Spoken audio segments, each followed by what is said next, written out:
رسوله الكريم أما بعد فأعوذ بالله من الشيطان الرجيم بسم الله الرحمن الرحيم يا أيها الذين آمنوا أنفقوا من طيبات ما كسبتم ومما أخرجنا لكم من الأرض ولا تيمموا الخبيث منه تنفقون ولستم بآخذه إلا أن تغمضوا فيه واعلموا أن الله غني حميد آمنت بالله صدق الله العظيم إن الله وملائكته يصلون على النبي يا أيها الذين آمنوا صلوا عليه وسلموا تسليما محمد رسول پاک پڑھیے الصلاۃ والسلام علیک یا سیدی یا رسول اللہ وعلی آلک واصحابک یا سیدی یا حبیب اللہ الصلاۃ والسلام علیک یا سیدی یا رحمۃ للعالمین وعلی آلک واصحابک یا سیدی یا خاتم النبیین۔ اللہ عز و جل نے اپنی پاک کتاب قرآن مجید فرقان حمید کے اندر ارشاد فرمایا یا ایھا الذین آمنو، اے ایمان والو، اپنی پاک کمائیوں میں سے اور اس میں سے جو ہم نے تمہارے لیے زمین سے نکالا ہے اللہ کی راہ میں خرچ کرو، اور خرچ کرتے ہوئے خاص ناقص مال دینے کا ارادہ نہ کرو، حالانکہ اگر وہی تمہیں دیا جائے تو تم اسے چشم پوشی کے بغیر قبول نہیں کرو گے، اور جان رکھو کہ اللہ بے پرواہ حمد کے لائق ہے۔ یہ ہے اس آیت کریمہ کا لفظی ترجمہ۔ اس میں بتایا جا رہا ہے کہ بعض لوگ صدقہ میں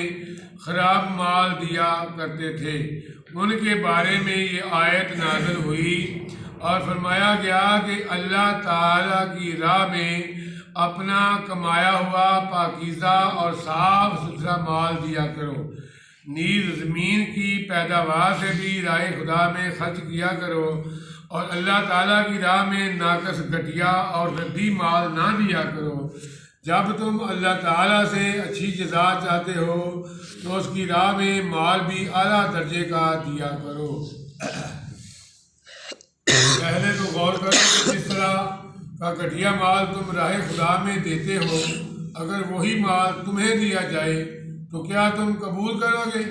پہلے تو قبول ہی نہیں کرو گے، اور اگر قبول کر بھی لو تو کبھی خوش دلی سے نہ لو گے، بلکہ دل میں برا مناتے ہوئے لوگے۔ تو جب اپنے لیے اچھا لینے کا سوچتے ہو تو راہ خدا میں خرچ کیے جانے والے کے بارے میں بھی اچھا ہی سوچو۔ بہت سے لوگ خود تو اچھا استعمال کرتے ہیں، لیکن جب راہ خدا میں دینا ہوتا ہے تو ناقابل استعمال اور گھٹیا قسم کا دیتے ہیں۔ ان کے لیے اس آیت میں عبرت ہے کہ اگر کوئی چیز فی نفس ہی تو اچھی ہے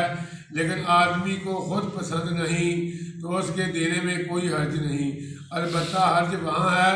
جہاں چیز اچھی نہ ہونے کی وجہ سے ناپسند ہو۔ تو یہ اللہ کی راہ میں خرچ کرنے کا طریقہ بتایا جا رہا ہے کہ وہ مال جو گھٹیا ہو، جو ردی ہو، جو تمہیں خود پسند نہ ہو، وہ اللہ کی راہ میں مت خرچ کرو۔ ہمیں جب مدرسے میں پڑھاتے تھے یا حفظ کرتے تھے تو ایک دفعہ کسی شادی والے گھر سے ایک دیگ آ گئی چاولوں کی صبح کے ٹائم پہ، تو استاد بھی اکٹھے ہو گئے، سارے شاگرد بھی، تو کہنے لگے کہ چلو آج کھانا نہیں پکا ہوا ہے، یہ کھا لیتے ہیں۔ جب پلیٹوں میں ڈالا گیا تو اس میں بدبو آ رہی تھی، یعنی بسا ہوا تھا، وہ چاول خراب ہو گئے تھے، اور انہوں نے کہا کہ چلو کچھ نہیں تو یہ مدرسے والے کو دے آؤ۔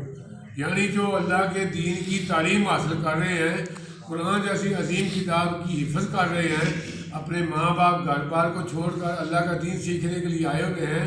اور ان میں کئی غریب اور یتیم بھی ہوتے ہیں، بلکہ اکثر مدرسوں میں یتیم ہی اور غریب ہی پڑھتے ہیں، امیر لوگوں کے بچے تو اعلیٰ اسکولوں میں پڑھتے ہیں، تو دین کے لیے تو کوئی ہے مگر نہ سب غریبوں کے لوگ پڑھتے ہیں۔ تو اس وقت سے مجھے آج تک یاد ہے کہ وہ جو بسا ہوا باسی کھانا تھا وہ انہوں نے کہا کہ چلو یہ مدرسے میں دے آؤ، تو پہلے ان کی جتنا پڑی کہ جب پہلے پکا ہوا تھا اس میں سے ایک دیگ اللہ کی راہ میں دے دیتے۔ تو اللہ تعالیٰ اس آیت میں فرما رہے ہیں انفقوا من طیبات ما کسبتم، جو تم اللہ کی راہ میں خرچ کر رہے ہو نا وہ ایسا خرچ کرو جو تمہیں پسند ہو، تمہیں اچھی چیز لگے وہی اللہ کی راہ میں خرچ کرو۔ یہ نہ ہو کہ جو بسیدہ ہو جائے اور جو گھٹیا قسم کی ہو جس کو لوگ پسند نہ کریں اور وہ خود بھی پسند نہ کریں اور کہیں چلو کہ اس کو اللہ کی راہ میں دے دیتے ہیں۔ یعنی جو پھٹا ہوا نوٹ ہوتا ہے نا جو کوئی نہیں لیتا، جب مسجد میں اعلان ہوتا ہے تو کہتے ہیں مسجد میں بھیج دو ادھر چل جائے گا۔ یہ میں نے کافی دفعہ یہ مشاہدہ کیا، ایسے ہوا میرے ساتھ، تو اس لیے یہ میری زندگی کا یہ ایک ماحول ہے، میں نے جو دیکھا ہوا ہے۔ تو لوگ اللہ کی راہ میں وہ خرچ کرتے ہیں، وہ دیتے ہیں جو پسند نہ ہو، جو حقیر ہو اور جو گھٹیا قسم کا ہو وہ اللہ کی راہ میں خرچ کرتے ہیں۔ تو اللہ تعالیٰ تعلیم دے رہے ہیں کہ نہیں ایسا نہیں ہے، اللہ کی راہ میں وہ خرچ کرو جو تمہیں خود پسند ہو۔ جب ختم دلاتے ہیں ہم اپنے ماں باپ کا فوج شدگان کا اثارِ ثواب کے لیے، تو جو اس میں کپڑے لا کے رکھتے ہیں نا وہ 200-250 والا سوٹ رکھتے ہیں، تو جب خود پہنتے ہیں تو وہ 1500 والا سوٹ پہنتے ہیں، کہتے ہیں یہ مولوی کو دینا ہے ختم پہ یا کسی کو دینا ہے تو چلو یہ کم سے کم قیمت کا خرید کے وہ ختم میں رکھ دیتے ہیں۔ تو جب تمہارا باپ زندہ تھا کبھی اس نے بھی ایسے کپڑے پہنے تھے یا تم نے لے کے اس کو ایسے دیے تھے؟ اس وقت تو بڑا اچھا لباس لے کے دیتے تھے۔ اب اسی کے نام کا اللہ کی راہ میں خرچ کر رہے ہو تو ایسا کپڑا دو، ایسی چیز دو جو تمہیں بھی پسند ہو اور لوگوں کو بھی پسند آئے۔ بس جب تم یہ پسندیدہ چیز اللہ کی راہ میں خرچ کرو گے تو اللہ پھر تمہارا دیا ہوا قبول بھی فرما لے گا۔ سبحان اللہ۔ اس سے کمانے کی اجازت ثابت ہوتی ہے۔ آیت میں نفلی اور فرض صدقات دونوں داخل ہو سکتے ہیں۔ اپنی کمائی سے خیرات کرنا بہتر ہے، کیونکہ فرمایا اپنی کمائیوں سے مال حلال سے خیرات کیا جائے۔ سارا مال خیرات نہ کرے بلکہ کچھ اپنے خرچ کے لیے بھی رکھے، جیسا کہ مما میں سے کہ لفظ سے معلوم ہوتا ہے۔ اور نمبر 6 زمین کی پیداوار سے بھی رائے خدا میں دیا جائے، خواہ وہ گلے ہوں یا پھل، نیز پیداوار کم ہو یا زیادہ، بہر صورت اللہ کی راہ میں دیا جائے۔ تو اس لیے جب ہم اپنی فصلوں سے گندم اٹھاتے ہیں یا یہ دان کی فصل اٹھاتے ہیں یا اور جو بھی بیجتے ہیں، وہ اس کی فصل جب ہم کاشت کرتے ہیں اپنے گھر میں غلہ لاتے ہیں تو اس میں سے اللہ کی راہ میں خرچ کرنا بھی ضروری ہے۔ اس سے مراد ہے کہ اس کا